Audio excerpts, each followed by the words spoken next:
CTET 2024 में सम्मिलित होने वाले सभी शिक्षकों को नमस्कार। बाल विकास एवं शिक्षा शास्त्र की वीडियो में आपका स्वागत है। बने रहिए हमारे साथ अंत तक। चुनिंदा क्वेश्चनों का संग्रह किया है हमने। वीडियो में कहीं भी आपसे लाइक सब्सक्राइब के लिए नहीं कहा जाएगा, सिर्फ आप अपनी तैयारी करें और सीटेट 2024 में विधिवत अंकों के साथ उत्तीर्ण हों, यही हमारी कामना है। पहला क्वेश्चन है, निम्नलिखित में से किसके अनुसार बालक का विकास आनुवंशिकता तथा वातावरण का गुणनफल है। आनुवंशिकता में व्यवहार की रचना के निर्माण होता है, ऐसा कुछ दिया गया है वुडवर्थ के द्वारा। ये किसका नियम है? वुडवर्थ का है। वुडवर्थ ने बताया कि बालक का विकास आनुवंशिकता तथा वातावरण का गुणनफल होता है, यानी आनुवंशिक लक्षण भी आते हैं और वातावरण से भी लक्षण हासिल करता है। इन दोनों के गुणनफल के अनुसार उसका विकास होता है।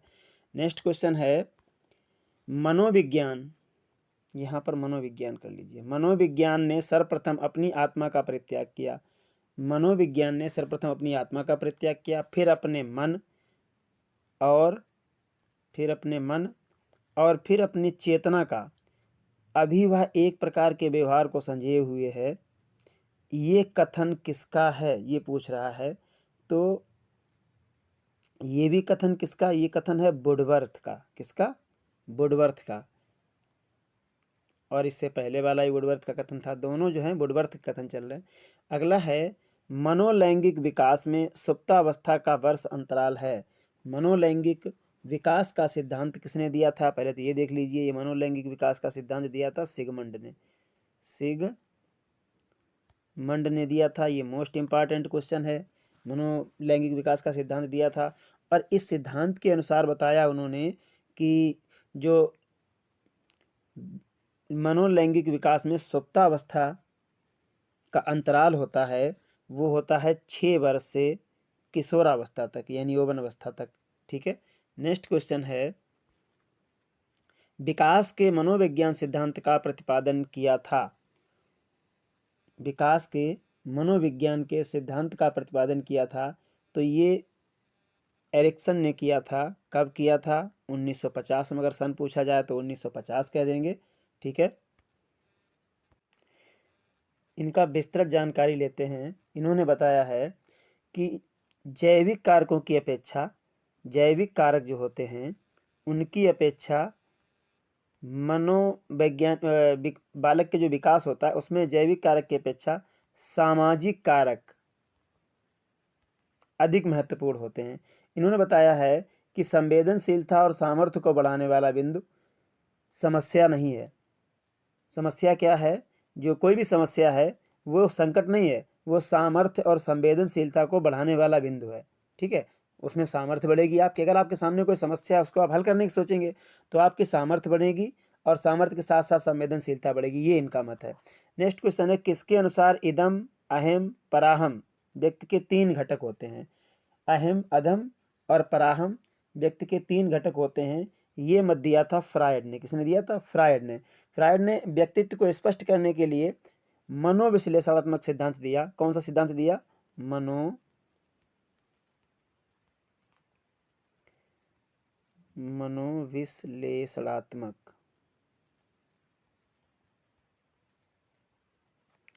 मनोविश्लेषणात्मक सिद्धांत दिया और उन्होंने बताया कि व्यक्ति के 2 मुख्य संप्रत्यय हैं।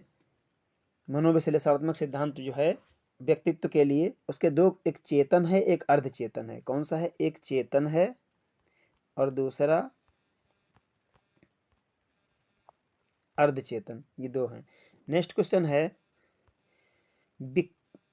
किस व्यवहारवादी का मानना है कि अन्य व्यवहारों की भांति भाषा भी क्रिया प्रसूत अनुबंधन द्वारा लिखी जाती है। अब आपको याद होगा कि क्रिया प्रसूत का सिद्धांत किसने दिया था? क्रिया प्रसूत का सिद्धांत दिया था स्किनर महोदय ने। तो इसका भी ऑप्शन यही चला जाएगा, स्किनर महोदय। क्योंकि स्किनर महोदय जो हैं इन्होंने एक पुस्तक लिखी थी, the behaviour of organism. The English में लिख दें, द बिहेवियर ऑफ ऑर्गेनिज्म, यानी इसकी हिंदी होती है और बिहेवियर माने व्यवहार, ऑर्गेनिज्म माने जीव, जीवों का व्यवहार, ये इन्होंने पुस्तक लिखी है। और इन्हीं में इन्होंने क्रिया प्रसूत अनुबंधन सिद्धांत दिया है इसी बुक में। इनके अनुसार इन्होंने बताया है कि व्यक्ति अपने व्यवहार को बार बार दोहराता है, व्यक्ति अपने व्यवहार को बार बार दोहराता है। निम्न में से कौन केंद्रीय प्रवृत्ति की माप नहीं है? प्रसार, बहुलक, मध्यांक, मध्यमान। देखिए, प्रसार, बहुलक, मध्यांक और मध्यमान, ये तीन जो चारों चीज़ें जो हैं, इनमें से आपने तीन सुनी होंगी अगर पढ़ी होगी हाई स्कूल में, तो ये बहुलक, मध्यमान और मध्यांक, ये तीन जो हैं केंद्रीय प्रवृत्ति की माप हैं। प्रसार केंद्रीय प्रवृत्ति की माप नहीं है। नेक्स्ट क्वेश्चन है,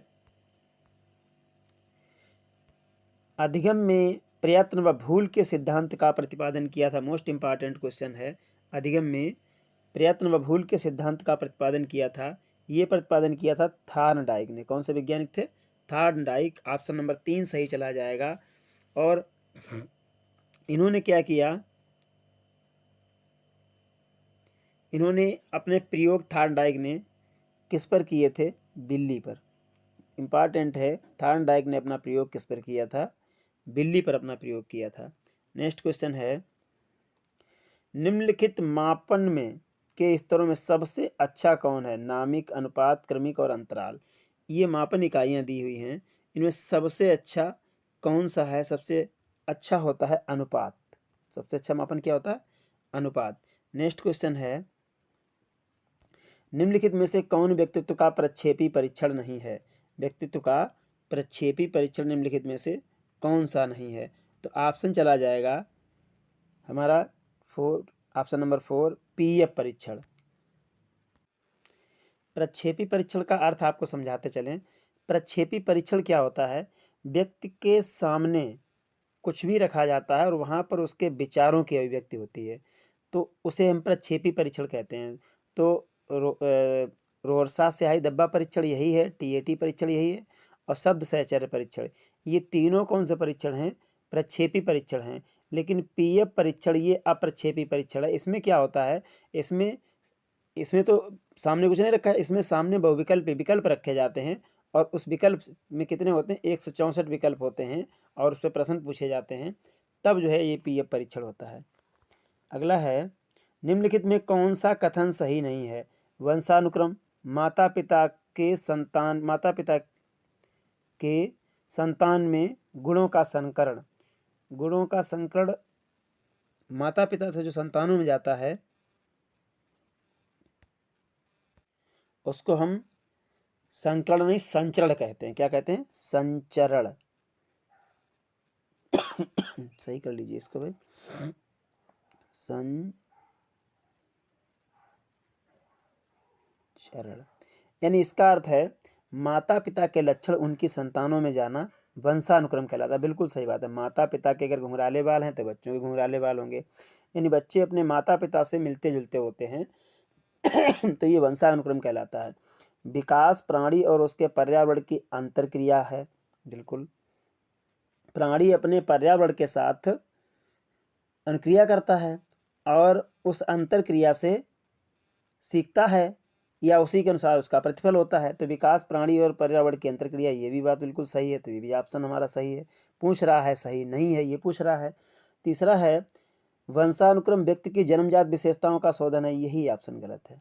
वंशानुक्रम माता पिता से उनके गुण बच्चों में जाते हैं, ये अनुक्रम होता है, न कि जन्मजात विशेषताओं का शोधन होता है। जन्मजात विशेषताओं का शोधन मतलब उनका शोधन करना। माता पिता की शारीरिक और सामाजिक विशेषताओं का संतानों में संचरित होना वंशानुक्रम है। ये भी बात सही है। तो ऑप्शन नंबर 3 हमारा यहाँ पर चला जाएगा, ये नहीं है, क्योंकि नहीं पूछा गया है। अगला है, सहचर्य के नियम हैं। समानता का नियम, वैषम्य का नियम, समीपता का नियम, ये सभी। सहचर्य के नियम 3 नियम बताए गए हैं। तीनों नियम में पहला नियम है समानता का, दूसरा वैषम्य का और समीपता का। तीनों नियम ये सहचर्य के नियम हैं। ठीक है, तो ऑप्शन नंबर डी चला जाएगा कि सहचर्य का नियम ये सभी हैं। नेक्स्ट क्वेश्चन है, गेट्स के अनुसार अनुभव द्वारा व्यवहार में परिवर्तन है। गेट्स के अनुसार, बिल गेट्स जो साइंटिस्ट हैं, उनके अनुसार अनुभव द्वारा व्यवहार में परिवर्तन क्या है? इन्होंने बताया है कि अनुभव द्वारा व्यवहार में परिवर्तन ही अधिगम है। तो यहाँ पर अधिगम तो कहीं है नहीं, ऑप्शन नंबर में न 1 2 न 3 4 किसी में नहीं है। लेकिन अधिगम का अर्थ होता है सीखना। अधिगम का अर्थ क्या होता है? सीखना। तो सीखना ऑप्शन दिया हुआ है, ऑप्शन नंबर 3 सही चला जाएगा बिल गेट्स के अनुसार। अगला है अपने आप को प्रेम करने की प्रवृत्ति कहलाती। कुछ लोगों को अपने आप से बहुत ज़्यादा प्यार होता है, तो अपने आप को प्रेम करने की प्रवृत्ति को हम क्या कहते हैं? ये कहलाती है नार्सिसिज्म की प्रवृत्ति। ऑप्शन नंबर 3 सही जाएगा, नार्सिसिज्म की प्रवृत्ति। और इसको बताया किसने है? ये मनोवैज्ञानिक थे, उनका नाम दिया गया है। क्या नाम दिया गया है? अपने आप को प्रेम करने की प्रवृत्ति के बारे में नार्सिसिज्म शब्द दिया है। ये किसने दिया है? ये दिया है फ्रायड साहब ने, फ्रायड महोदय ने दिया है। किसने? फ्रायड महोदय ने दिया है। इन्होंने यूनानी पौराणिक कथा के आधार पर स्वप्रेम की भावना के लिए नार्सिसिज्म शब्द का प्रयोग किया। और नार्सिसिज्म शब्द का प्रयोग क्यों किया? क्योंकि पौराणिक कथा में नार्सिसिस्ट नामक व्यक्ति अपने शरीर से प्रेम करते हुए दिखाया गया था, और इसी तरह की भावना शिशु में उच्च स्तर की होती है। वो अपने आप को बहुत ज़्यादा प्यार करता है, अपनी वस्तुओं से और अपनों से। दोनों का सिस्टम अलग अलग है। अपनों से प्यार करना, अपनी वस्तुओं से प्यार करना, ये अलग अलग बातें हैं दोनों। मनुष्य की बुद्धि आगे की पीढ़ियों में संक्रमित होती है का कार्य इस जन्मजात योग्यता के विकास के लिए प्रयुक्त परिस्थितियों का निर्माण करता है। ये किसका करता है? क्षेत्र का, मौसम का, वातावरण का, जलवायु का। अब इसमें से सही आंसर हमारा जाएगा वातावरण। अभी आप पढ़ चुके हो, वातावरण और माता पिता से जो आनुवंशिक लक्षण होते हैं उनका गुणनफल बच्चे का बुद्धि का विकास होता है। ठीक है। और ये बताया किसने गया? ये मार्स साइंटिस्ट हैं, मार्स एवं विंगो।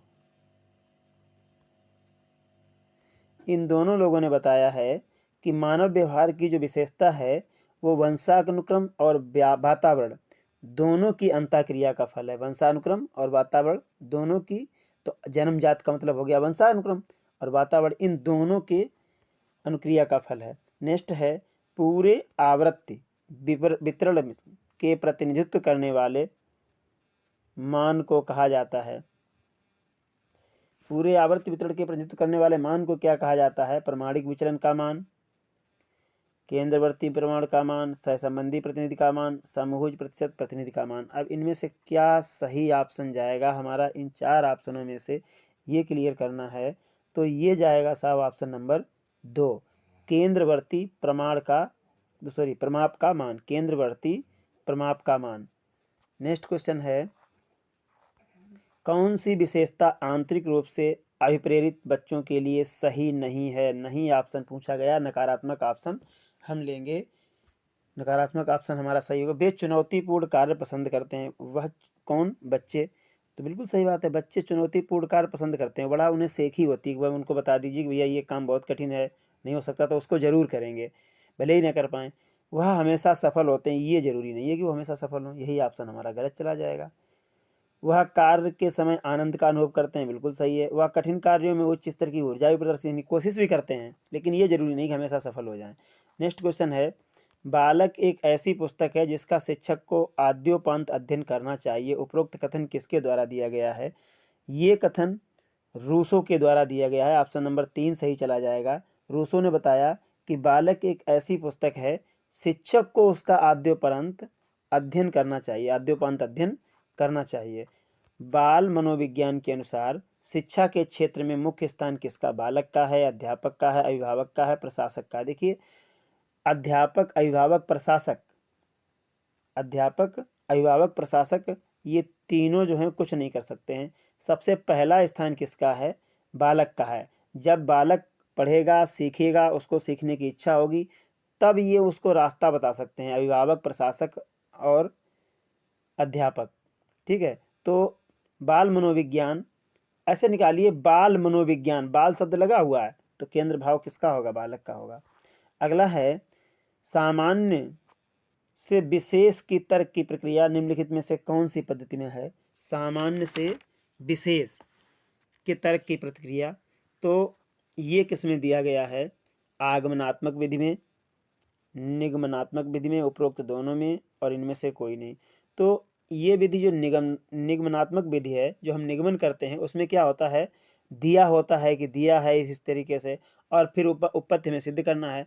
तो निगमनात्मक तर्क के अंतर्गत सामान्य से विशिष्ट की ओर चला जाता है, या नियम से उदाहरण की ओर चला जाता है। नियम जो होता है, पहले हम नियम बनाते हैं, फिर उसके बाद हम एग्जाम्पल देते हैं। तो नियम से किधर चलते हैं? उदाहरण की ओर चलते हैं। यानी ये क्या है, जो नई समस्याएं हमारी होती हैं, नवीन समस्याएं, उनको हल करने की सबसे अच्छी विधि है। तो हम पहले क्या करेंगे, सबसे पहले जब हम शिक्षण कार्य में संलग्न होते हैं, तो जब भी कोई हमें समस्या हल करनी होती है, तो हम सबसे पहले क्या देते हैं? नियम देते हैं। और नियम के बाद में फिर पूरा नियम लिखने के बाद फिर करते हैं एग्जाम्पल, यानी उदाहरण देते हैं। तो क्या हो गया, यानी निगमनात्मक। ठीक है, निगमन करेंगे। तो ये 20 क्वेश्चन हमने शिक्षा बाल मनोविज्ञान से कंप्लीट किए। फिर मिलते हैं किसी अगले वीडियो में।